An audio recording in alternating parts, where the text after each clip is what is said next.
Yeah. And we're live. All right, you primitive screwheads, listen up. They're coming to get you, Barbara. I ate his liver with some fava beans and a nice Chianti. Here's Johnny. Vanity. Definitely my favorite sin.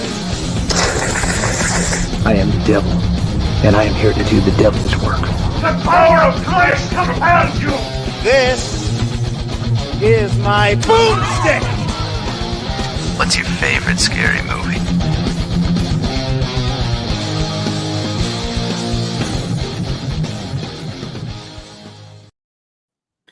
Good evening and welcome to Shiver, a horror movie podcast. We are your hosts. I'm Daniel Dbl.Treble. And I am David Ulloa, and with me today are two very special guests. Glad that we can get you both on. We've got Gabby and Peter. Say hi, Gabby and Peter. Hello. Hey, so excited to do this season of the Witch podcast. He's been dying to wear that mask. For the listener, tune in live so that you can see the shenanigans going on. But also for the listener, we'd kind of offered up to a couple of our horror friends a selection of Halloween themed movies. We're like, hey, listen, pick one if you want to be on. If you don't want to be on, you can go fuck yourselves. And and so basically, Gabby and Peter chose Trick or Treat, which is tonight's pick. But Peter is just a little salty. It's actually like 1A and 1B for me. I love Trick or Treat to death. I think it's probably more rewatchable. Like just put it on the background, enjoy it. It's the right vibe. But Season of the Witch, I think I love it. The more I notice that people aren't loving it as much as they should, the more my love grows. Yes, sir. And I don't want to be that guy, but I feel like it is there's a subgenre of horror that's Halloween themed horror or takes place during, around, and that's a small pool to choose from. And so those are the two movies that I go to the most, even more than any Michael Myers film. Yeah, but since this podcast was both of us Right, here, right. and since I know probably nothing about Season of the Witch except for the masks and the Shamrock She saw song. it one time. But that's it. But like I couldn't get into it, and so if you're gonna let me decide, it's gonna be Trick or Treat. Yeah, happy to do it. Love Trick or Treat. Love Sam. Yeah, I agree. I think that of all the Halloween movies, Halloween 3 definitely has that Halloween vibe. Mm-hmm. It nails it better than any other. Plus, I mean, you've got Tom Atkins, who is, I think, one of the unsung heroes of 80s horror. It's funny, Dave, because I saw someone talk about it somewhere online where it's like that Tom Atkins is like the worst protagonist. Like there's nothing redeeming about him throughout the whole film. Every choice he makes is so bizarre. It's like, so yeah, I get the hate on it, but I love that movie. Yeah, something about it works, and but we'll save it. Yeah, we'll save that for next week because we are going to be coming back with Halloween 3 a week from now. So make sure you watch us live. But Peter and Gabby, we're really happy to have y'all here. And one of the first things we always like to do when we have people on is obviously you seem to be horror fans based on what you're surrounded with here and the fact that you're willing to do this podcast with us. So take a second, tell each of you tell us what got you into horror. I'll let you start, Peter. I think my first experience like loving horror was not necessarily horror films, but everything I grew up with in the 80s and 90s, like all the kid stuff was Ghostbusters, Mad Balls, Tales from the Crypt, Toxic Avenger, and everything that was marketed to kids. Well, Toxic Crusaders, right? Everything that was marketed to kids was a little bit like in that side. It was like EC Comics Junior, and so from super young, I just remember everything that I loved was monster movies. And then my parents, somehow we had access to watch the Universal Monsters movies like often. And so we would always watch Creature from the Black Lagoon, my favorite Universal monster. And then, Frankenstein, all that. And then eventually like Tales from the Dark Side, Tales from the Crypt. So it's just always been a thing, dude. And then I discovered Evil Dead 2, which is probably my favorite film of all time. And it's like, it's something that I've always just loved. I love the genre. I love the gore, but I love the humor in the gore, and the spooky atmosphere is just, it's an awesome vibe to have on, man. Just love it. Excellent. Yeah, that's awesome. I have a similar, I guess a little different. My dad, God bless him, will never say that he's a horror fan. But at 8 years old, he gave my sister and I a cassette that was Alien. No, it was The Fly and Alien. Oh, Back to back. A great double feature. Yeah. And he would just give us that and be like, have fun. And I don't know if he thought that it was that scary, but it definitely scared me and my sister. But we got addicted to watching it, and it was sometimes the only thing that we had to watch. But also, like, growing up, I'm very much a 90s kid, and we grew up with stuff like Are You Afraid of the Dark? Yeah, you know, which is like a weekly dose of terrifying stories. And we also grew up with all those scary stories to tell in the dark books, Goosebumps. What else? There was something else that I had in mind that really got us. Oh, Blockbuster Video. Yeah. I mean, Yeah. the minute that you get unleashed into Blockbuster Video, you're going straight to the horror section because you want to see all the scary stuff. And that's where I got hooked on Evil Dead. And Evil Dead is my favorite horror franchise, all of them, through Army of Darkness and now Ash versus Evil Dead. So like that love affair with horror started really early for me, as much as scary. Oh, you know what else really got me hooked? My dad had War of the Worlds on vinyl when we were kids, and we would just sit next to the vinyl player, like listening to the original broadcast of it, right? The Orson Welles broadcast. Yeah, that's what I meant. Yeah. And it was incredible. Like it still gives me chills to this day to listen to it, but we got hooked. Yeah, there's something awesome about like the fun of being scared and being pushed to the edge. And Gabby brings up her dad, and I have to say my mom has always loved Halloween, you know, and not necessarily like gore and horror, but she just loved the festivities around it. So we always grew up with the idea that Halloween is the Jimmy Jam, dude, and it must be celebrated, and it must be look forward to. And I think that's why Gabby and I, one of the things that Gabby and I have in common and we love about each other is we both love it so much that we start Halloween like mid-September. Early. It's like September. Nice. Yeah. And that's the way to do it. And once again, it keeps coming to this, like, and I guess it's just our age group and our friends' age group, but VHS art strikes again. Yes, like that comes up time and time again when we get people into that segment. Gabby brings that up all the time. It's like the idea that it's hard to convey this to younger people now, but the idea of walking in, especially when you were too young to watch them, to a Blockbuster. Mm-hmm. I remember walking to Specs. I don't know if you guys remember Specs. Yeah, of course. Yeah. And all the box art was so good in that aisle that it just being in there and wondering what all these films were. And then I remember being old enough later to get whatever I wanted. And I remember, that's the box art that used to freak me out. Like like the original Fright Night box art is one of the best boxes. Yes. The Evil Dead 2 box art is one of the best boxes. You know, things like that. It's a time and a place, and the video store, man, is so important. And it was just a thrill to watch those movies, like especially when it was before really the internet was prolific enough to give you like the full synopsis of everything. Like sometimes it was just thrilling to walk in and pick something off the shelf that looked truly terrifying. Just be like, I don't know what this is gonna be. Yeah. I might shit myself tonight. Yeah. But and you kind of see that with the original Evil Dead. Right, that cover image of Bruce Campbell with a woman who is not in the movie. Right. I mean, it looks cool. It's inviting, right? But I think there is something lost by saying, okay, this interests me. Let me read what the synopsis of this movie is, versus saying, yeah, that looks cool. I'm gonna rent this. What is that? A disembodied phone? A disembodied hand dialing a phone? I should watch this. I was just thinking about the cover for House. Yes. Oh my God, I love House, and House 2 is fantastic as well. I need to watch House 2. Yeah, I've never seen House 2. It's not. It's totally different. House 2 is more of like a slapsticky comedy. I like the scary and funny together. Like growing up, two of my favorite movies were Gremlins 2 specifically, but then also Ghoulies 2. I don't know if you guys remember Ghoulies, yeah. And not Ghoulies. Ghoulies to Ghoulies me is 2. not that good. It's trying too hard to be scary, and it's not. But Ghoulies 2 recognizes what it is, and the horror comes from being at a theme park, which is already terrifying as it is when you get to know what really makes the theme park work. A carnival, really, like a carnival, and then putting these little like ruffian mutant satanic spawn throughout, messing with everything. So yeah, I just love the slapstick fun, but when it's still scary and funny, that's the best. Evil Dead 2, dude, it's the apex. Yeah. It is the perfect amalgamation, I think, of those things.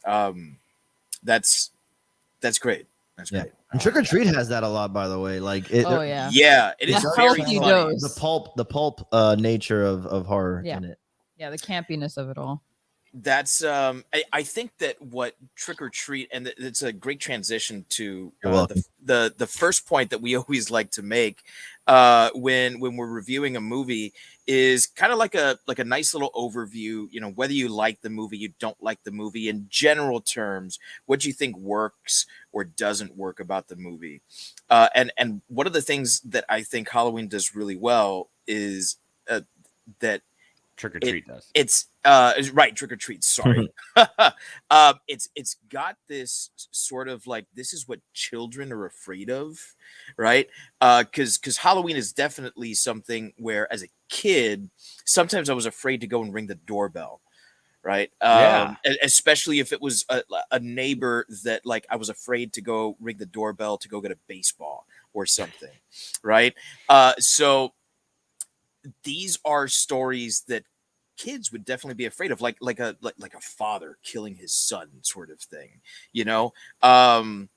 and so I want to ask you, creepy teachers, first, creepy Peter and Gabby, what are your thoughts, general, on Trick or Treat?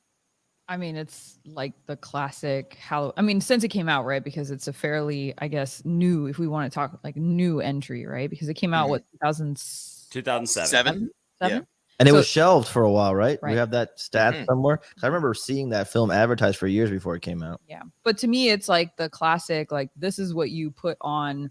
Like, if you had to pick just 10 movies to watch in Halloween or Halloween season, this would be one of them. It has to be one of them, because first of all, you've got it's an anthology, right? So like it's like a nice collection of short stories.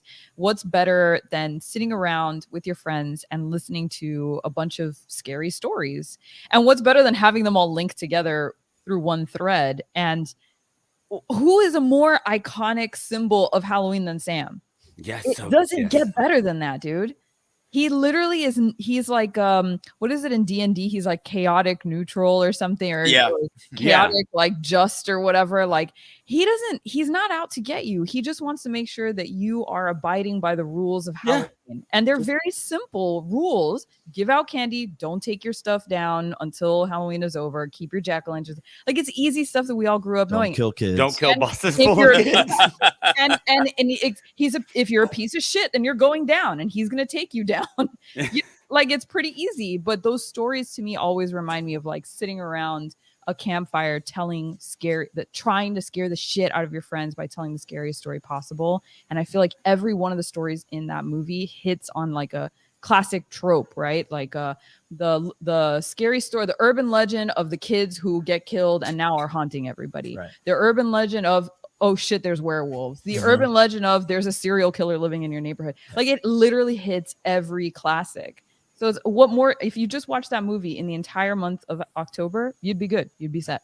Yeah, I agree with everything Gabby said. And one thing that the reason I think Trick or Treat to me stands out more than any other recent horror film, or, man, if you really think about it, like, look, there's horror films in the vein of like Hereditary. That movie's messed up. But when you talk about horror that's like fun and like it's a celebration of the genre, like, Trick or Treat to me in the last 20 years easily steals the spotlight, because everything that Gabby says is an anthology, the scary stories, yes, all those things, but it also like really goes hard on the aesthetic and the atmosphere that a lot of horror movies kind of miss out on, for the fear that maybe this will make it kind of corny or cheesy or less realistic or less scary. But having an iconic character like Sam, it's almost like he's the Jack-o'-lantern part 2 almost. Like you now have if you think about it, there isn't a Halloween Santa Claus.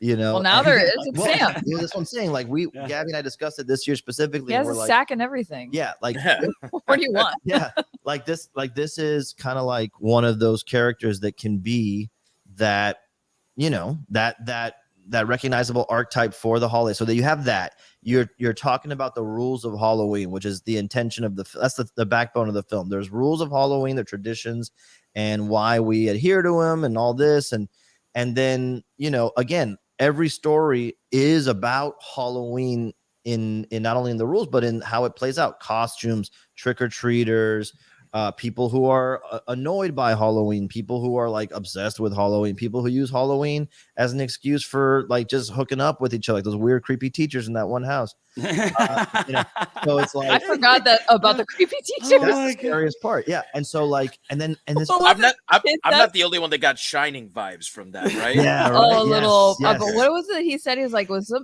so and so is dressed up like a hot dog, but fucking a pig. I forgot about that. Yeah, and you know, and then the idea of kids being front and center of the story is the other thing, and like, not being safe. Yeah, which I love. The kids are not safe. Yeah, and because like, you know, when you're a kid trick or treating, like you're saying, Dave, all the things that encompass Halloween, like, dude, I wouldn't ring on a stranger's doorbell today for no reason. You know what I mean? As an adult, and as a kid, you're walking down streets you don't necessarily walk down. You're going all the way up into people's personal space, and in this movie, the kids are front and center a lot, and not one set of kids particularly, but just the idea of what it's like to be a kid and creeped out. It's awesome, dude.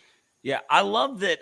Gabby said it perfectly. It was the exact comparison I was going to make, which is this idea of campfire stories. Yeah, and trying to one up. I mean, this movie yes ands itself to an amazing conclusion where you see everything tied together, and that's the exact vibe that I get from this movie. Is a bunch of friends sitting around and.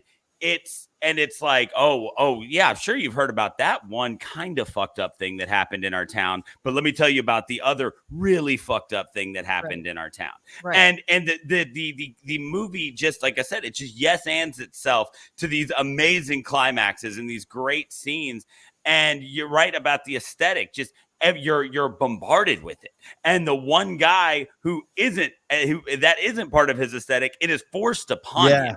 And so the one break you get from constantly being reminded that it's Halloween, that's what makes him the bad guy. Yeah. And so it's like, and so it's not only, hey, it's Halloween and we want to remind you about that. It's like, hey, it's Halloween. And Halloween's really fucking important. So pay attention. Yeah. Look at what we're telling you. And so it's that idea of it's always getting a little bit better. Like, oh, yeah, there's some hot girls going to a party. Yeah. Oh, yes. And they've got to find dates. Yes. And the one girl picks up a guy that might be a vampire. And it just keeps going and building on itself like that. Let me tell you something. There's nothing, you know, as a woman who has had to deal with the trope of we're going to be sexy Pikachu this year, or we're going to be sexy nurse, and like everybody's always trying to be like the sexy version of whatever bullshit that they can think of, right? I love that they put those women in a position of power, and they're like, yeah, they're going to dress up sexy. They're hunting. They're literally trying to hunt for food, and they have to bring people in with the only way that they know how, which is with their bodies. Fine, dress however you want, but that to me was like, man. Yeah, and all of the stories do that. They establish and then they build. They establish and they build. And it's not just great storytelling. It's verbal storytelling brought to life. And I think that's what makes this movie what it is. Yeah. And also to your point earlier of it getting shelved, I just looked it up. It was a festival film in 2007 when they started advertising it, but it wasn't released to the public until 2009 when it finally got a home media release. So it got shelved for 2 years. Yeah, which is crazy, man, because it's like now you can't get away from it. You know, it's like everywhere. At least merchandise. I mean, have you gone into Spirit Halloween at any point in the last couple of weeks? It's all trick or treat all the time. Yeah.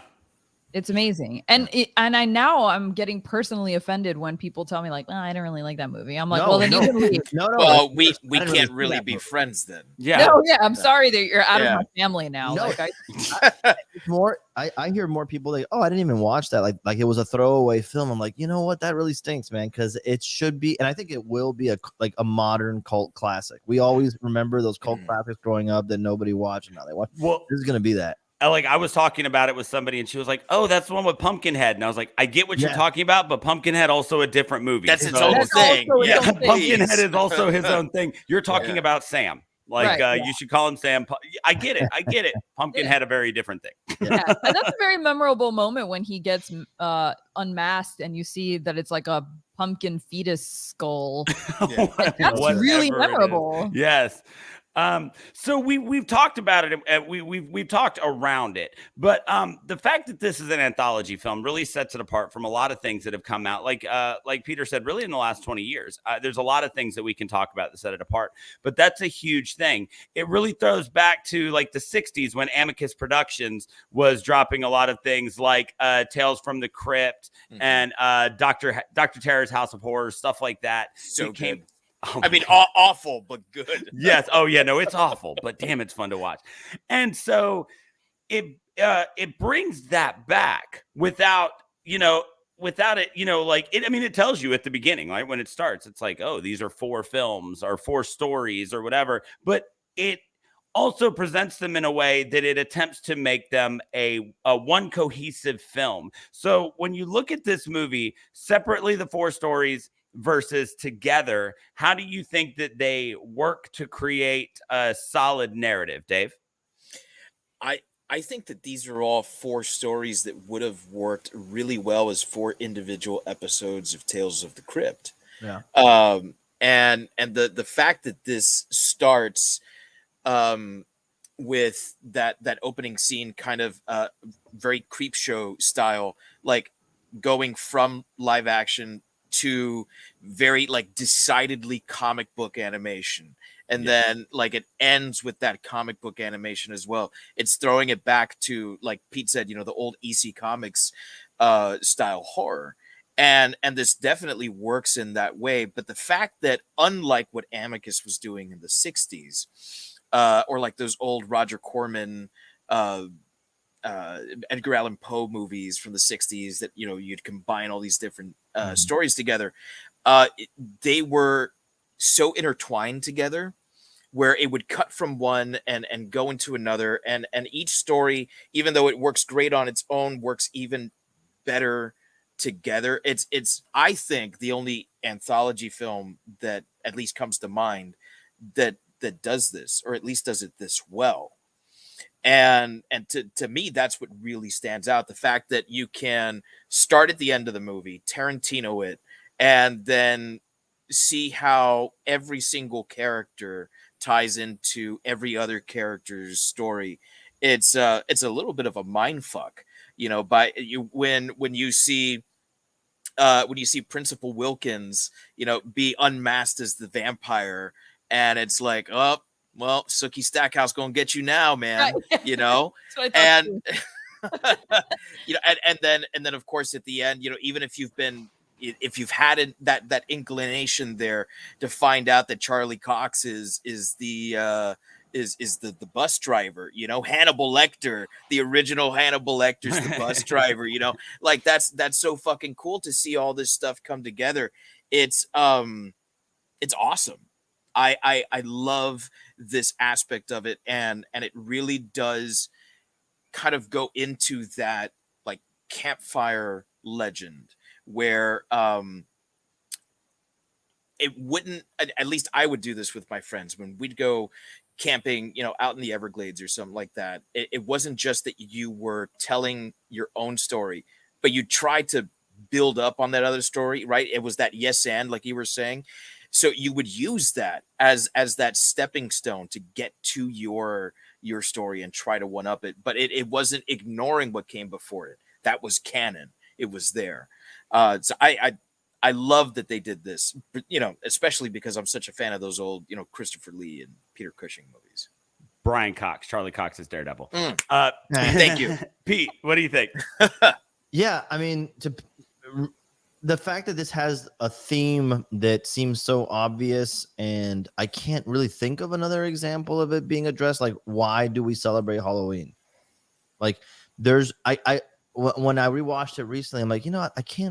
I'm sure there has to be some example of it, but I can't think of one where that whole point of the movie is exploring that. Like, even the Halloween films don't really have anything to do with Halloween. It's just that they take place on Halloween, which was a great idea, but it's not really relevant to the story. So in this case, everything that's happening is to illustrate some historical facet of the tradition, and then realizing that it's tied into our spirituality, into religion, into our cultures. And then every character in all of the anthology stories that are antagonistic are breaking away from the tradition, from the norm, and that's when they are penalized, or they are taking advantage of people who are celebrating it, and that's when they're penalized. And and so even when the werewolves are attacking everybody, it's because they are almost like a Sam character in my mind. Like, they're almost like a guardian of the night, and so these are people who are taking advantage of the night for their own reasons, and not really in the spirit of things. So I just love that. It's so unique to have a horror film in, like I said before, this tiny subgenre of Halloween specific horror. It all takes place on the same night. And it's about Halloween. I wish there were more movies about Halloween, frankly. So yeah, love it, dude. Gabby? Yeah, I love that we get something akin to like Krampus, right? Like Krampus is one of those it's very much a holiday story of what could go wrong if you are not observing the rules of Christmas. I actually think it's the same writer and director. Yeah, exactly. But it makes sense now, right? Like it totally follows that he would be like, fuck it, if we're gonna do Krampus and celebrate that there is this entity that will punish you and is completely chaotic if you do not abide by the rules, right? That why don't we do that for Halloween too? I mean, Halloween, please. It's a whole evening that's completely dedicated to the chaos of allowing the supernatural to take over. And if you're not following by their rules, well, then fuck you, And that goes for everybody. Like, if you're a piece of shit murderer, like fucking Principal, what's his name? Principal Wilkins. Wilkins, yeah. And Krieg, like, you're a piece of shit. You're a predator. You are not celebrating Halloween for what it should be, which is a celebration of this, kind of evening of the spirits crossing over. Like, you're a predator, so you deserve whatever's coming to you. And that opening scene plays on that too. The what? One where I forget the actress's name, but where she's Leslie Bibb. Yeah, Leslie Bibb, and where she's a piece of shit. She's just like, I guess I'll just go along with Halloween because I guess I have no other fucking choice. No, but she specifically smashes the jack-o'-lantern when her husband's like, wait. No, she does not smash it. She blows. She blows out. Yeah, she blows it out. He even tells her, so you're gonna piss somebody off by doing this because it's tradition. You're supposed to leave it on. And she goes, well, fuck tradition, blows it out, and then literally, who does this? She doesn't play by the rules. Who goes home and is like, I fucking hate Halloween so much that it's not even fucking, the body isn't even cold yet, and I'm gonna just start yanking down these those pieces. Who likes those people? While sending their boyfriend or husband in to watch porn. Yeah, exactly. Like, hey, go watch some porn. I'm gonna take down the Halloween decoration. You deserve what was coming to you, lady. And that encapsulates the rest and of the excuse movie. me, but she is also the one. I mean, well, both of them are really, but she's also the one that lets Wilkins victim, when he's like playing vampire or whatever, she's the one that's like, ew, don't touch me. And lets her fucking get killed by Wilkins. That's her. Everything she had it fucking coming. And that's sort of the answer to like the whole entire thing was you had it fucking coming. Because even the kids, right? Oh man. Even the kids that fuck with Rhonda, they get it.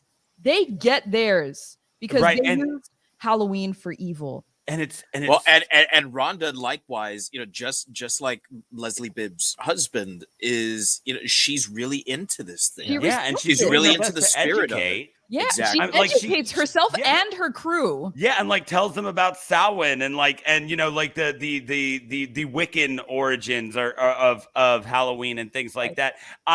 Rhonda's my favorite character in this movie. I love Rhonda because it's such an amazing like transformation, right? Like before we even meet her, they're like, no, she's an idiot savant or whatever. And then it's like, and so you're wondering the whole time, you know, it's just like when you're watching you know, She's All That, and you're like, all right, how long till she finds out? You know, so like you're wondering the whole time, like, okay, how long before the kids pull the rug out from under her? Obviously, they don't want to just hang out with her. You know, this is kids being awful.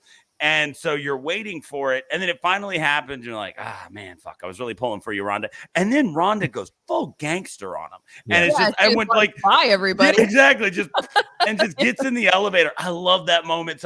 And then when she gets out of the elevator and Sam's just like hanging out. And like, she's like, peace out, bro. Yeah, he's like, hey, you're good. Me and you. She gives him that nod. Yeah. Like, hey. Yeah. Right. Sup, gangster. And just dibs. Like, and so they fucked around and found out. Yeah. That's the perfect moment for Sam in the movie for me, by the way, too, because that's when you realize he's not just out to cause harm. But he did that. I think the director did that on purpose. Yeah. Like he wanted to show that like Sam isn't just like Michael Myers, that he's just indiscriminately killing on this night. It's not about that. It's he has a set of his own rules. He's watching out. Yeah, that's it. But that narrative is so important to show, because really those stories don't connect. When the first time you watch it, they don't really connect the way that you think they're going to. Because when you're watching it through the first time, you're like, when are these people going to meet? When is this going to turn? Like, when do I get the full story? They never really do. And that to me is the genius part of that movie. They don't have to. Yeah, I love when you first start it, and like I said, one of the very first things it says to you is, you know, here's 4 stories, and you're like, okay, cool. But that first time that you start seeing the characters interact, and when the one girl stumbles upon Leslie Bibb when she's trying to get away from who we think might be a vampire at the time. And it's like, oh wait, she died, or okay, no, I see what we're doing. All right, now I get it. Like, it slowly starts to come together like that. And I think that Dave's absolutely right in saying that all of these stories work very well together. And you could sit down and you could shine the flashlight underneath your chin with your kids and, you know, grab a pizza, and you could tell one of these stories, and that's a great time. But the concept of taking all of these stories and putting just enough connective tissue through all of them, that you get this great movie with a solid beginning and end that are the same, right? So you're when you start the movie, when you end the movie, you're in the exact same place. And like we were talking about that idea of learning that when we first meet Sam, even though we don't really know it's Sam, you know, we get that great Michael Myers, Jason Voorhees first person POV through the burlap sack. But the first time you see him, it's like, whoa, okay, so this is like the new Chucky, right? This is just some little tiny thing that kills people. And so then by the end, you see him. I love it so much when he sits there and you just see him bite the sucker, like, night's over. I did work here, done. And then he looks over and sees her blow out a pumpkin, and it's like, and you see like, I know. Yeah, like right. Like I was really hoping for a light work night, but yeah, you know, he looked over and was like, "This bitch." Yeah, it's like, well, you know, job's never done. You only got to work one night a year. I guess they're gonna make me earn it. Like, you thought he took care of her in 2 seconds flat. Yeah, we're good. And so they do such a good job of connecting these stories, making it all about this town, making each one slowly get, you know, kind of more fucked up and kind of more weird. But then also, like you said, redeeming Sam from starting off from this idea that there's just a tiny psycho killer with a lollipop out there to finding out, this dude's just doing work. Like, this guy's got a job to. And like you said, it's Krampus, right? Like, yeah, you can be afraid of Krampus. You should be afraid of Krampus. But I mean, also, Krampus is a little more chaotic, I think, than Sam. Like, he is just like, I'm here to get. I mean, in the tradition, in the actual Krampus tradition, he's not like, he doesn't just show up and wreck a town. Like, he goes specifically after kids who fuck up, right? Like, they don't do what they're supposed to be, and then you get put in a sack and beat to death, and like and so by the end, like we just keep like by the end, you're like, man, Sam is awesome. I dig Sam's it. not like that. Yeah, Yeah, Sam's a lot exactly. more- And so code of ethics. And so, as an anthology, yes, you get 4 great scary stories, but you get one incredible movie that does exactly what Peter keeps talking about, which is tells about Halloween, not just uses it as a setting, not just uses it as a MacGuffin. It explains what Halloween is in a way that you're always going to find people who don't know, which, is fine. If you celebrate Halloween and all you do is hand out candy and get candy, rad, more power to you. You celebrate Halloween and you're deep into the origins of Samhain and All Hallows Eve and Dia de los Muertos and all of that ties in together in the fall.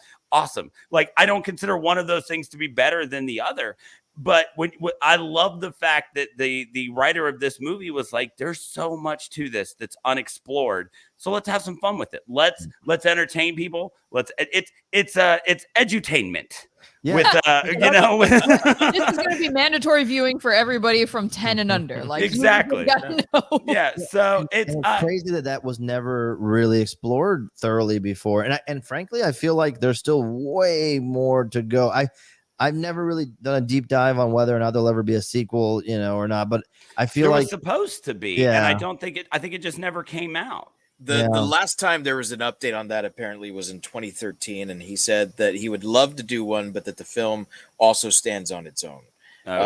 So I personally, I think that Warren Valley, Ohio, is like rife for new stories to be picked out of it. And I would love to see Sam back in there, kind of connecting all of it together. It's like the Christmas Carol where you have Sam as like one of the angel, the ghost of Christmas past, present, and like you just have him kind of like taking you through all these tales of like, be careful, don't do this, don't do that, that kind of thing. And it's just it's almost like the promise of the original Halloween franchise that it would have been an anthology. I was about to say it's what Season of the Witch was proposed as, right? Let us have our dang series already, damn it. Yeah. I would love it as long as it doesn't like ruin the original. How could it? I Original guess. stands alone. I don't know. Sometimes sequels do that, don't they? Like, as long as Sam doesn't have like a kid and it's like, oh, Junior Sam. No, but it would be cool to like. How much smaller is it gonna be though? It's like a baby. No, it's baby carries him around like this. Like him a lot. Like a fetus. Like, why? What are we doing? Yeah, there's some tiny Sam spring out everywhere. No, but I would love to see like put him in other Grogu's Halloween little spirits would floating be cool. bed thing. Have him just follow him around, eating. I love it. And then frankly, like that there's so much to go there that even if it was like a series or Netflix or whatever it was, I just don't. I would like to revisit some of these, vibes every year, even if it's not with Sam. But I would be ashamed. What if Sam was literally the most level-headed of all of the quote-unquote Halloween spirits? Like what if he's the one that's the most chill, and there's worse out there that is way more insane and way more willing to just murk everybody? Yeah. That would be awesome. Well, I think part of why we want so much more of this is because the setting, not just the time of year, right? Not just the actual holiday, but the town of Warren Valley, Ohio seems like there's like it's a real place. In the same way where like we can pick up a DC comic and you've got, Gotham City and you've got Metropolis and you've got Bloodhaven and you've got Central City and all of these like fantastic places that feel like they come to life and real stories happen there. It's like, no, Star City. Yeah, fuck the Green Arrow. Sorry. Sorry. The least of the Justice League. Yeah, fuck him. You have failed this city. I think that's largely why this feels so untapped. Like there are so many more stories to tell. So how does this town, particularly like Warren Valley, Ohio, really make us feel like this is somewhere that Sam might call home?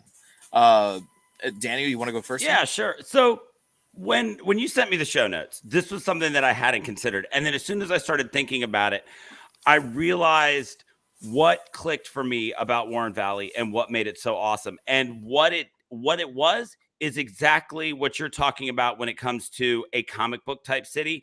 And that is that we're constantly presented with the idea that this place has all of the necessary parts to create something like this. We've got the suburbs and, where kids can go trick-or-treating. We've got some sort of historic downtown area where there can be just a giant party and people are out drinking in the streets and there's a parade and everything's so crazy that even when people are covered in blood, you're like, he's drunk, right?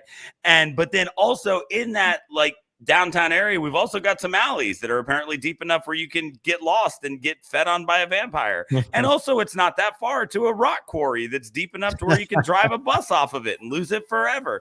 And it's exactly that feeling that you get when you're reading Batman. And there's always another part of Gotham that you haven't seen, right? When you need to introduce something else, there's always, you're talking about Upper West Side Gotham. Yeah. No, we haven't been there yet. There's always just another bit, but it's always presented in a way that you're never like, that doesn't make sense. Like, all of this couldn't be here. And so what we're presented with in Warren Valley, Ohio is like the small town version of the Overlook Hotel. It's exactly what you need it to be, and it's believable in all of those situations. It molds, it adapts, it becomes what it needs to be to tell that story. And again, that falls back into that amazing campfire element of it, right? Because you always, or that urban legend element of it, you always know somebody who knows somebody. Or no, I was at my cousin's house. It was, like I said, it's over there. You've never been there, right? And so you're always presented with this idea that there's something just over the horizon that you don't know about Warren Valley.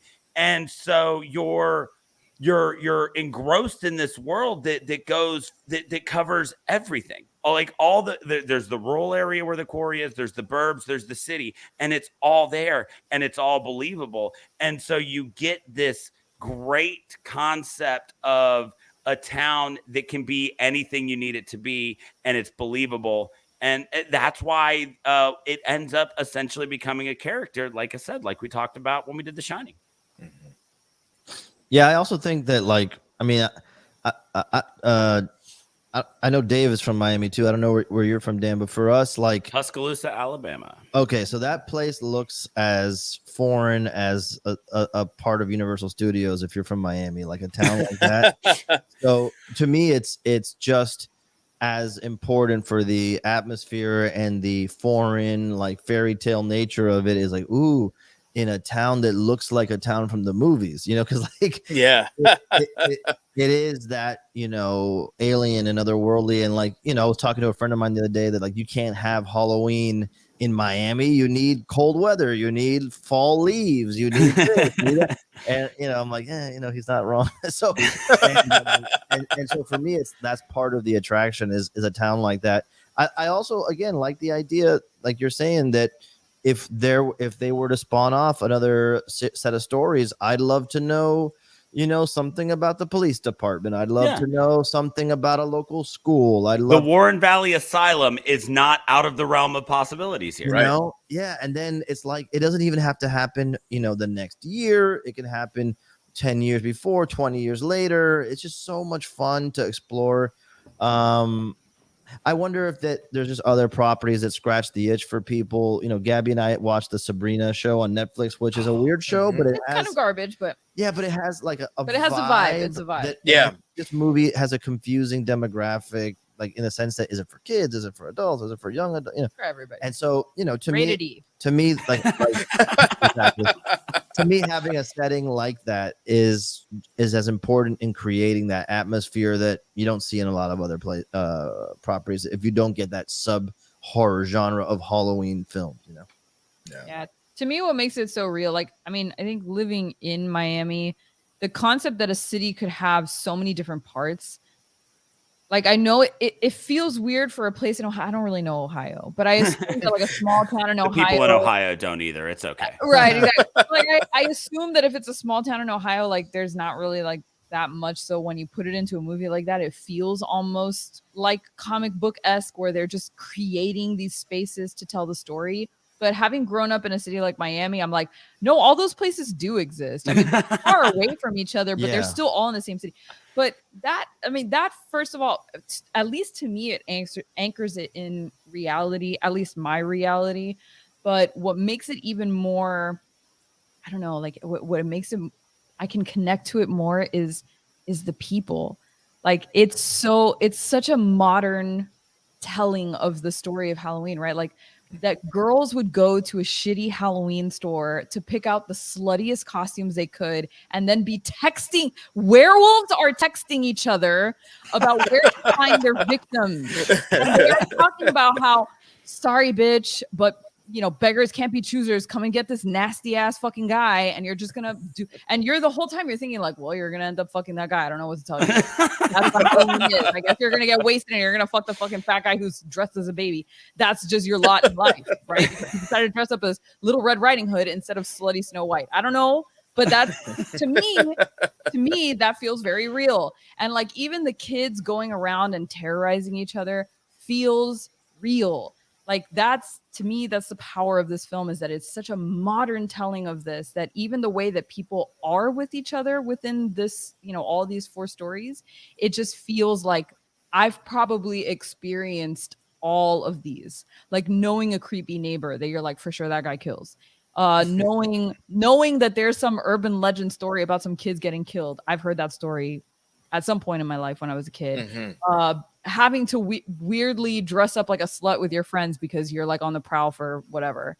Like I know that life. It's a relatable. Yeah, it's like it's almost visceral. Like I'm like, bro, I've had this Halloween night before. I haven't had the Sam, you know, stalking me and going to a rock quarry or whatever, but I've had some aspect of each one of these stories happen. Or have you, and you just respected the holiday, so you didn't. There's find a rock out. quarry in Miami. That's what I'm saying. Like maybe you have had the night, but you're respectful of the holiday. So Sam just left you alone. Right. Like I'm not stupid enough to go to Chrome Avenue to go to the weird insane asylum. Like I'm not doing it. I know it's there. I'm not going. I know. I respect Halloween enough. Have you never been?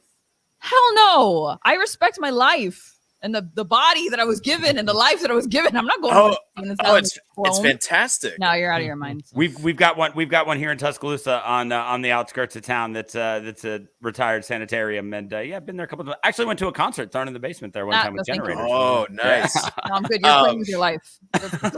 It's the rumor here is to go back to this idea that there's lore in a city, right? That a city is like a living, breathing thing.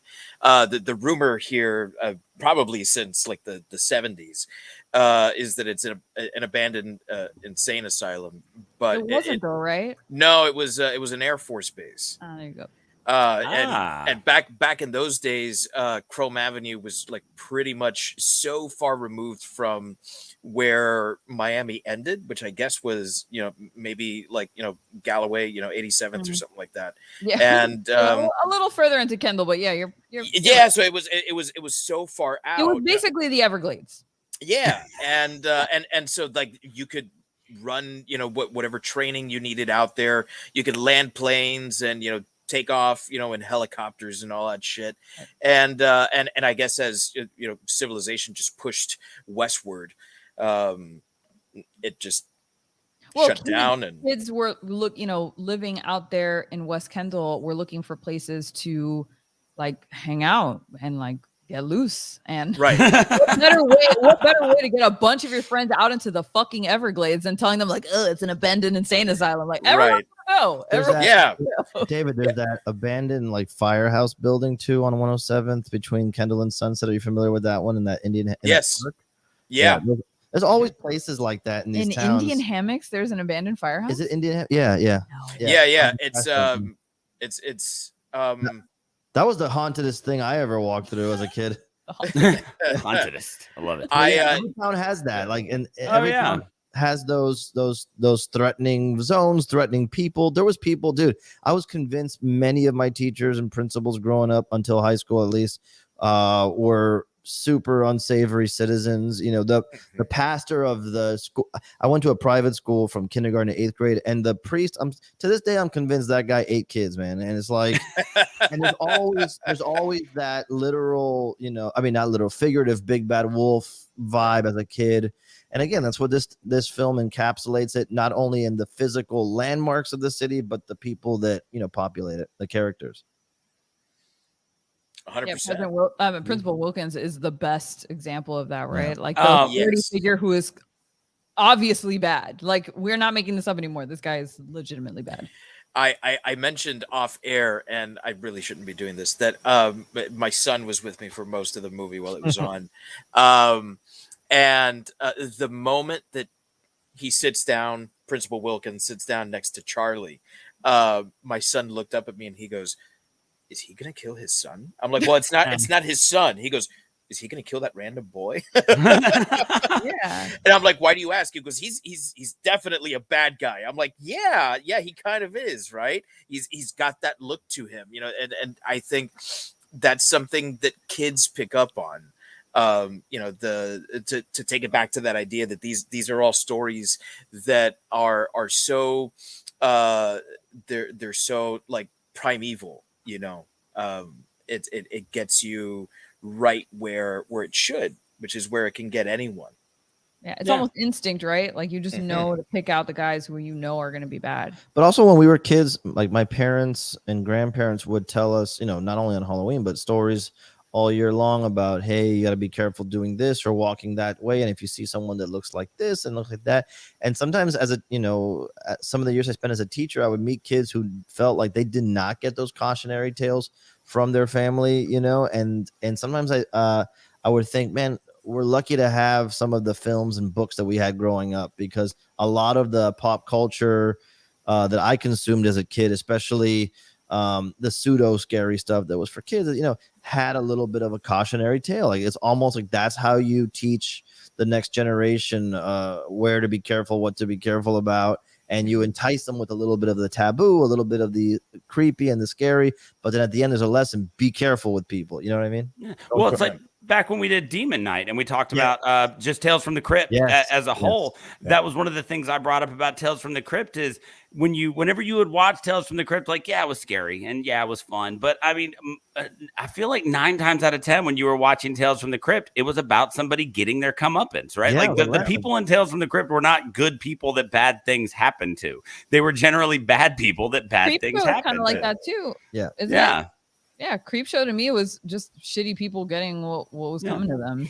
Yeah. So one of the things that we always like to do here is we always like to explore the filmmaking elements of the movie. So I mean, just when we're looking at the nuts and bolts of what makes Trick or Treat, I'm talking the writing, the acting, the special effects, anything like that. Like, what is it about the technical aspects of Trick or Treat that stand out and make it a movie that you want to, you know, watch again or not watch again or recommend to people, things like that? What parts of the inner workings of Trick or Treat stand out for you, Dave? Well, firstly, I think it's important to remember that Trick or Treat was made for $12 million, which we often talk about budgets. And I know when we very recently talked about the original Evil Dead and it's like literal, you know, shoestring budget, you know, 12 million might seem like a lot of money. It really isn't. So the fact that they were able to pull off a lot of these special effects, like that werewolf transformation scene is really great. It is really, really good. And I would put it up there certainly with An American Werewolf in London. Although it isn't as iconic a transformation scene, I think it's just as good. The fact that they open themselves up, like if they're, you know, just unzipping their skin, it's a flesh costume that they've been wearing this whole time. How fucked up is that? You know, that it's like the wolf in sheep's clothing sort of thing. You know, that's terrifying. You know, the effect of Charlie's head on that slab when they get down into the basement. Oh man, that scene is so, like that a really moment good is so great. It's like, oh my god, his kid's in on it. Like he Yeah. wasn't just hiding it from him; he really was just getting on his goddamn nerves when he was trying to do his work. And the other effect that I really love so much, and it's probably very simple to do, but it's just so effective, is when Sam gets blown to pieces. I think that's really effective. The way that they make, the pumpkin guts turn into, blood and viscera. It's really great. And the hand effect, the way it kind of comes back in onto his forearm, it's all so polished. It looks like a movie with a budget many times what Dougherty had to make this movie. To me, that is where so much of this stands out, because movies like this oftentimes, like, regardless of your cast, and I think this has a really good cast, a really convincing cast, it's so often kind of hampered by its budget. And we said this of Evil Dead, the first Evil Dead, there are occasions where, you can see the string pull the bookshelf as it falls on Bruce Campbell. And that's part of the appeal of the movie. But in the end, it does kind of detract from the film watching experience. After you've seen it so many times, you don't really give a fuck. It's just part of it. It's there. It's part of the movie. It's an actor in the same way that Bruce Campbell is in that scene, that little string. Or recently, the one that I texted Dave recently, rewatching the very first Nightmare on Elm Street. I had always missed the fact that when Freddy falls from the second floor down to the first floor on the stairs, you can literally see the mattress that's down there to catch him, like, pop up into frame. And I was like, okay, that's funny. No, dude, the best is when they decapitate Jason's mom in the first Friday the 13th, and it's not really the actress, I forget her name, it's like Betty something, and when she's like grasping at her like stump of a neck, it's really one of the special effects guys. It's his like hairy ass hand with all of his like fucking rings on, like you can see the toothpicks that were holding the fake head onto her stump. But now with like how good quality everything is, you can see everything perfectly. So you see the toothpicks and you see his hairy ass hands going like, ugh, like holy shit, dude. Rewatch it again. It's so good. Oh my god, so good. Sleepaway Camp, that mustache. Yeah. The mustache on the police officer. Oh man. You should watch. So good. Know, we did that one. list. We did that one recently. Yeah. So I think that really makes this movie, as far as it like focusing on the filmmaking aspect, it looks really polished. This punches well above its weight. Oh, I think it's because they didn't spend their money on trying to do like CG shit. Like they like put their money where it was going to get the most bang for their buck, right? Which is in practical effects. And to me, practical effects, when done well, and this was done in the 2000s, where people knew what they were doing. It wasn't like the early films with practical effects where people were literally slapping together like household products to try to get shit to work. Like, these people knew what they were doing. They had more sophisticated things to work with to accomplish the effect that they were looking for. That's why the werewolf scene looks so good. That's why Sam looks so amazing when he's being shot apart, is because with practical effects, you can make it look awesome. Yeah. I mean, for me, the reason this film stands apart others is that it is, in my opinion, iconically designed. There's every single feature, like every story has a feature focal point, right? And so each one of those has an iconic visual moment. Frankly, I think that's why sometimes these movies live on past when they came out, because they're merchandised forever, and the merchandise is successful because the designs are good. People like Sam and don't even know what the movie is, and so I think that that is one of the things that sets my favorite movies in this genre apart from others. Are you just trying to get a quick jump scare, or are you carefully designing the visuals of this medium? Yes, we already established Sam is, to me, a modern icon of the genre, period. With one film with barely any screen time in it, with the sack on his head, but even more so with the sack off of his head for me, thinking about how did it take so long to get like an awesome character based on the idea of a jack-o'-lantern? I know we had Jack Skellington, but really that was a pumpkin on his head only, Right. and it wasn't really. And then Pumpkin, he takes it off in one scene. Yeah. You know? and Pumpkinhead To is not recite really a Shakespearean Pumpkinhead. proses. Right. Yeah. Pumpkinhead's not really a Pumpkinhead in any regard, you know. And it's like the idea that, like, wow, I thought about the other day. I'm like, holy crap. It's the first time someone thought to do something like to make an anthropomorphic jack-o'-lantern that is a living entity that could have been the original demon entity that inspired the first jack-o'-lantern. You know, you could read into it. And well, it was he is taking from the original lore of the jack-o'-lantern, which is a spirit who lives inside of a pumpkin. Right. But the actual visual of it is Right. like, you know, crystallized. So those things to me are super, super important. You know, again, the kids in the school bus with those retro masks all just lined up. And then when they're all coming at you like the old rotten versions of themselves. Again, brilliant. How much could those masks have originally cost them? I mean, they were brilliant in those choices. That wedged lollipop in the mouth and the opening scene is like a cool, just a frame right there. There's so many moments that could slap on a t-shirt. And I think when it's a movie like this that you tell your friends about after, like, oh, and there's this one part where, you know, the pumpkin guts. There's one part where there's all those little moments. And so even though the movie is not, you know, Academy Award-winning film, it's got the type of stuff that you look for in those stories, in the lore, visualized by a great artist who can design and like encapsulate these moments that we love to look at later. You know, I think using the color palette of Halloween was such a brilliant choice too, like sticking with the bright oranges and the creepy browns and blacks, and like the whole color palette of the film just feels like you're in Halloween season. They don't shy away from like the garish oranges and the, you know, neon greens and all that stuff. That's what it is. That's what this holiday is. And even giving like extra life to the generic tropes. Like if someone wants to be Little Red Riding Hood for Halloween now, it's not just Little Red Riding Hood. It's like, oh, is she the wolf, or, you know, or if someone's dressed up as a witch, you know, it's like, oh, but it's Rhonda the witch. You know what I'm saying? Right. It amplifies the tradition a little bit too. I love all that about it, man.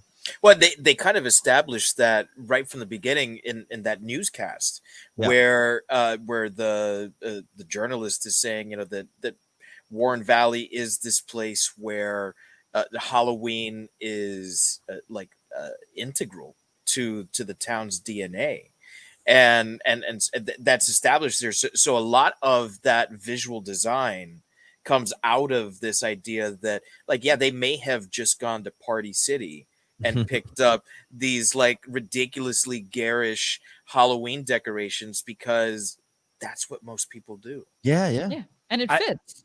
Right. I think that when we're looking at the technical aspects of this film, one of the ones, and I don't even know if it counts as a technical aspect, but one of the things about this movie, Anna Paquin aside, but at the time in 2007, she was very much in this category. Watching it now, not so much. But this movie is full of people that you go, wait, I know that person. And they're doing a great job, right? Like the casting for this movie ended up being so great with Brian Cox, with Anna Paquin, with Dylan Baker as the principal. He's so great. Dylan Baker. Brian Cox until this year, you guys. I've seen this movie 400 times. I never realized. The Chief from Super Troopers. Yeah. But Striker. Yeah, but I mean, like I said, but Dylan Baker he just embodied that role so much. And so the casting was very well done with, like I said, even in 2007. So I'm pretty sure, I mean, that was pre-True Blood or around. Definitely, okay, right. Definitely. Yeah. So you know, we've got a little bit of Anna Paquin out there, but at the time, these are all people that you're like, I recognize them, but from where? It doesn't matter because they're doing such a great job. Yeah.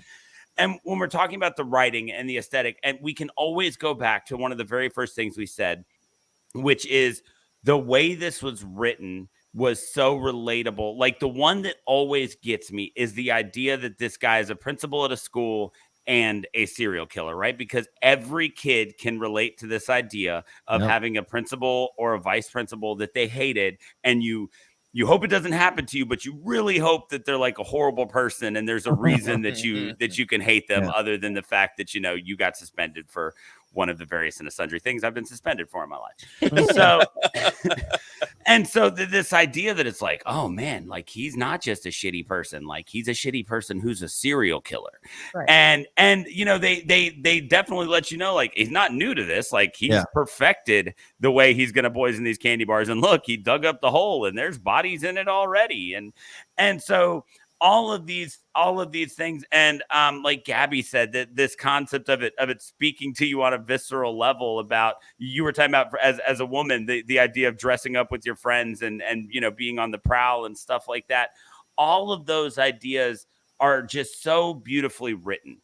And it was early on, I don't remember if it was Peter or Gabby, one of you guys mentioned scary stories to tell in the dark. Yeah. And that's exactly what that one did. The reason those were so scary when you were a kid is because there was just enough kernel of truth. There's just enough in there. So, you know, everything that you guys have talked about is all part of it. But the writing on this is what absolutely blows me away. The conversations feel realistic. You know, like you have a neighbor that you don't like. It's like, yeah, fuck you. Like, hey, screaming, whatever. Like, you just told me off from my, you know, minding my own business. Now I don't care that you might be dying. Right. These are all experiences that we've had. And, you know, and we talked about with Warren Valley, it feels like a place that maybe you've been, or you've seen in another movie, or you have experience with. So just the way the whole movie was put together, which I guess, you know, production, directing, however, I'm still, I do this podcast now. I'm still not 100% sure exactly what's directing and what's production, but you know, like the way that all of that was brought together, like it's easy to look at this movie and say, well, maybe they could have cleaned up this, cleaned up that. But I think for the most part, we do see a lot of polish and things like that. But with what they have, they brought everything together beautifully. They did just an awesome job with it. There were some great audio effects in this that I absolutely loved. The two that stand out, one is an audio effect, and that is when they're down in the quarry, and after it's been revealed that, you know, like the first part of the gag, and they're like, oh, Rhonda, we're just fucking with you. But then the audio gets real muted. And everything sounds distant. Every time somebody talks, it sounds like they're in another room from the microphone. And so you partially got, okay, am I hearing this from Rhonda's perspective? And she's still a little dazed because she hit her head. But then you also get this idea of, you know, something is very unnatural about being down in this quarry, and it makes that scene so creepy, just that real distant echoey audio in that. And when we did the other thing being a sound thing, when we did Idle Hands last week, we talked about how it was one of the first movies that we've done on the podcast that had like a legit soundtrack. And while this one's definitely got some songs, the use of Marilyn Manson's cover of Sweet Dreams. Oh, yeah. Oh, so perfect. Good. God damn. So good. And, you know, we've had to, on a couple occasions on this podcast, talk about separating the art from the artist. Marilyn Manson is a garbage human being, but the man can cover a fucking song.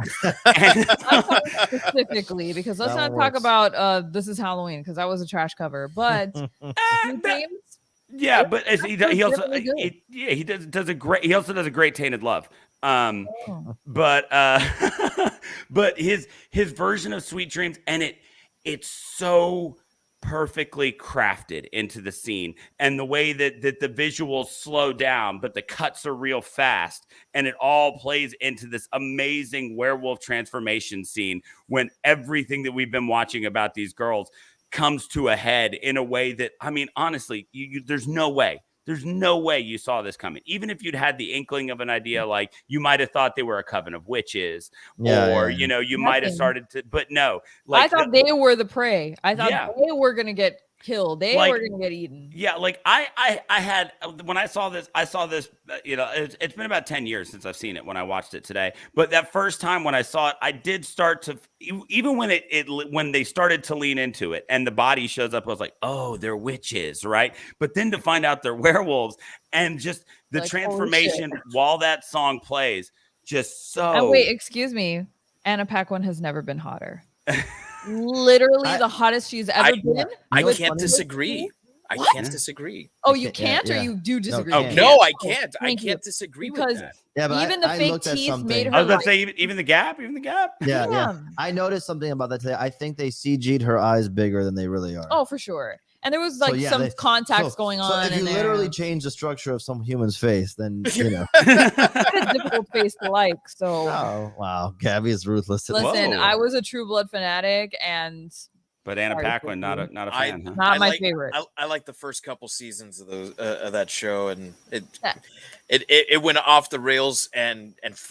Yeah, I was hate watching it by like halfway I- through that series. I've never watched True Blood, but I'm here for shirtless Joe Manganiello. So It's worth. should I think it's watch, worth right? watching just for like the trashy novella aspect of it. But like her in that movie, so Yeah. good, dude. She And- plays it so well. The other thing, shooting or camera work wise, when they're in the quarry, they're going from the idea when they start telling the story, the transitions into and out of the story with the big sweeping camera movements as the scene changes. Those transitions are amazingly well done. Like you get this big pan over the quarry, and then all of a sudden leaves are falling, and you're back in the neighborhood, and the kids are there, and So then the good. bus is going off, and it goes into the fog, and the fog encompasses the camera, and then you're back in the quarry with the kids. So And it's amazing that like so often when you see like these flashbacks, they're done in like sepia tone, and that's not what he went with. He Yeah. went with like an orange filter, yeah, to again kind of like get this feeling to you, like, hey, it's Halloween. Yeah. This is the lore of this town. And not just that, but the soft focus was perfect. It was He keeps a palette. He yeah. has a palette that he works with throughout, and it's very much a Halloween palette, which is what it should be. and so as a whole, we end up with a movie that's put together well, that creates a town with its own deeply fucked up mythos, and you get, like I said, you get a lesson, you get a bunch of great stories, you get some good gore. It's just the whole package is put together amazingly. Yeah, absolutely. I love that it's like a lifeline, right? Like you see it from the youngest kids all the way to Krieg being the oldest, right? Mhm. And like how many ways you could fuck this up. Like as a kid, you could be a piece of shit and you can terrorize people on Halloween, but you're gonna get what's coming to you. You could be a teenager like what Anna Paquin's group was, and you're like kind of disillusioned with the whole thing, but you're still going along with it because you kind of have to. Then you could be like, what's her face? The one that gets killed at the beginning. Leslie Bibb. There you go. Again, disillusion, just going along with it because fuck it, and you get what's coming to you. And you could be Krieg, an old ass fucking piece of shit who it gets what's coming to him because he's given up on Halloween. It's like no, it's because he actively betrayed the kids who were celebrating. 100%. But like every stage of life, you could fuck it up. I think that's the story. Like, don't fuck it up. Just keep going with it. Bro. Also the idea of the fact that you can never outrun Sam, right? Because we see Krieg commit this atrocity when he's much younger, and so there's Sam watches. We see him. Yes, in the and we background. see it's he a blink watches and the you bus miss it drive moment. by. I had no idea. Yes, when they're flashing back, when the bus like makes the turn like at the farm or whatever to go back to the quarry, Sam's just like sitting there like on a fence or something. Oh, is he like poking the crow? Yes, and he's like poking the dead I thought bird. that was current day. I didn't know that was the that's day part of the flashback. So he knew, but he knew. waited. Like it was. That's what I was gonna say. I would like an explanation of why wait.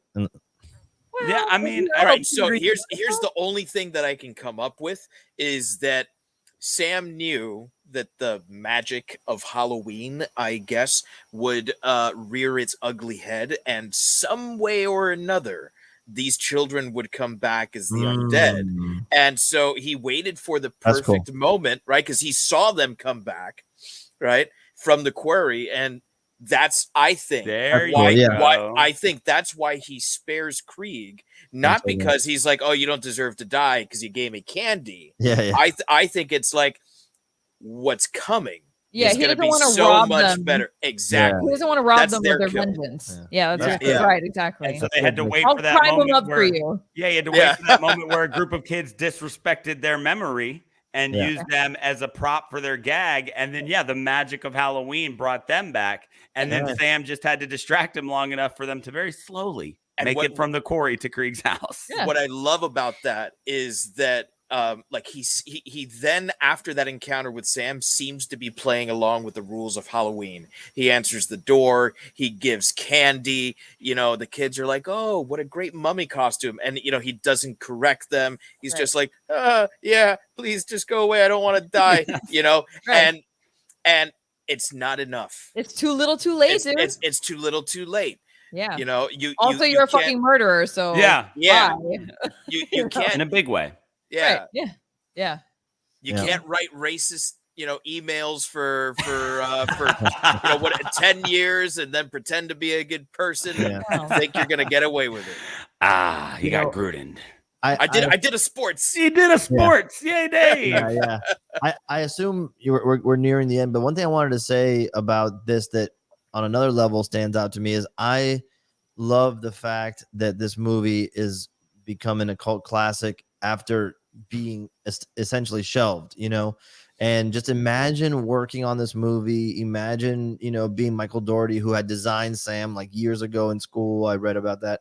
And just like thinking you made something pretty awesome, dude. Cause it must be impossibly difficult to create something with so many moving parts like this, like any film project. And then to get all the way to the finish line and must be pretty proud of it. And then it just sits there for years, dude. Like, and what that must have felt like, after all that work, what that must have been like, I think something similar happened with Cabin in the Woods. I can't remember exactly, but these are like weird genre films that are big swings and everybody involved with it just, has to sit and wait and you have to keep going with your career after that is really special to me that it's so charged up like that, to think about how many people had like that false sense of like, and we're done, but no one's gonna see it. It was limbo for a while. I remember that no one was gonna see it. That's before all the streamers, before all that. It was just either gonna get released or not. That's like the best lesson of like stick to your ideas. If it's a good idea, it's a good idea. Don't let anybody tell you otherwise. It just might take a while. Yeah. We mentioned True Blood. Anna Paquin had not yet done True Blood when she filmed this movie and it was first screened. And then once it was released, she had already become a star for True Blood. Yeah. Okay. So there we go. That's how crazy all of this can be. And she was just I mean, not to downplay talent, but she was just an actress in the grand scheme of things. But imagine all the people who put this together on the back end, like they just have to keep on trucking. And hope that one day it's gonna get notoriety it deserves, or maybe it never will. But it stands on.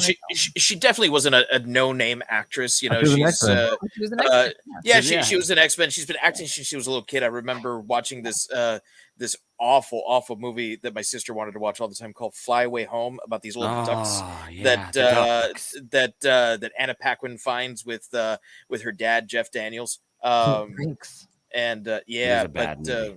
It is so bad. And my sister was like, let's watch this one again. I'm like, but what about Raiders of the Lost Ark? You were right there. You were. Yeah. Anyway, it was usually Raiders because I was older. And I got to so one of the things that we like to do here, Pete and Gabby, is we give every movie a rating of its own. So we don't do stars. We do its own thing. So we went back and forth, Daniel and I, on what we were going to do for this, and I think we decided on a possible 5 stabby lollipops, right? Stabby lollipops. Yeah. So out of a possible 5 stabby lollipops, how many stabby lollipops do you give this, Gabby? A 5. Is that even a question? Yeah. So obviously a 5 out of 5. For me, it's a 5 too.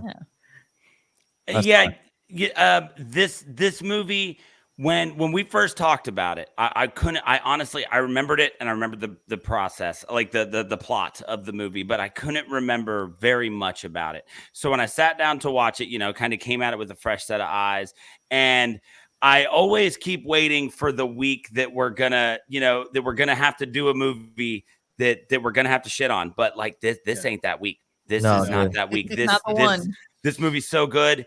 For all of the reasons that we've talked about, it does so much to establish / further this subgenre of the Halloween horror movie. And yeah, it's an absolute 5. I mean, without a doubt. Yeah, I knew before we even decided that, you know, we were doing this movie, that whenever we got around to Trick or Treat, it was going to be a 5. I mean, this movie's a perfect. I mean, even if we were to do stars and not stabby lollipops, Still be 5. it would still be 5. Because we like to judge movies against themselves and not against other things. You know, because we for example, we gave like The Shining 4.5. What was it that we used? Like Bloody Hallways or something like that.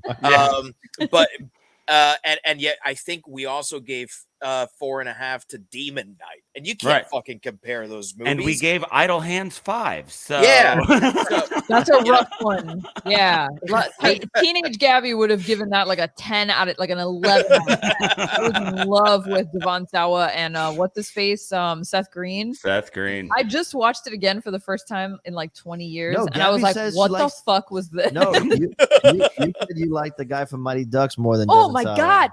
What's his name from Daredevil? Oh yeah, the guy who plays Foggy. He's Peanut in the movie. Eldon Head. I had a crush on him for that long. I didn't know. I forgot. But it's a trash movie, but it's still one of the movie just delivers, dude. It just delivers. The best kind of trash. Yeah. Trick or Treat. Like it is exactly what you think it's going to be in the best way possible. It's a movie that you can recommend to every friend that you know that's even slightly inclined towards Halloween, and you don't have to worry whether they're like a gigantic wuss about horror, because this movie doesn't take it to that level where you're going to feel uncomfortable. It just scratches that itch of like, oh shit, I can't believe that happened, but without giving you nightmares. Right. Yeah. And the good guys win. Right, exactly. And the good guys win. So, on behalf of all of us here on Shiver, Pete, Gabby, thank you so much you guys were awesome for joining us. Yeah, we'd love to have you back on at some point. Hopefully, won't be a whole another year when we do another round of Halloween movies.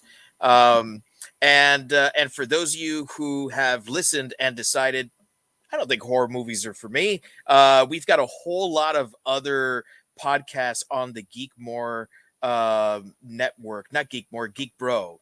On the Geek Bro network, we've got Mount Geekmore, which Daniel and I are a part of. We've got What's Up Bro. We've got Kick Flicks, right? Did I do that right? You did that right. Okay, good. We've got the Kick Flicks. We've got Comedy Fitness. We've got Seasons. We've got Crimacopia. Crimacopia is the new one. Yes, a true crime podcast. Who's the goddamn genius who's titling all these? It's a. We're really a hell of a brain trust over here at Geek Bro. Good, dude. Yeah, I want to each one. Yeah. So on behalf of all of us here, fright you very much.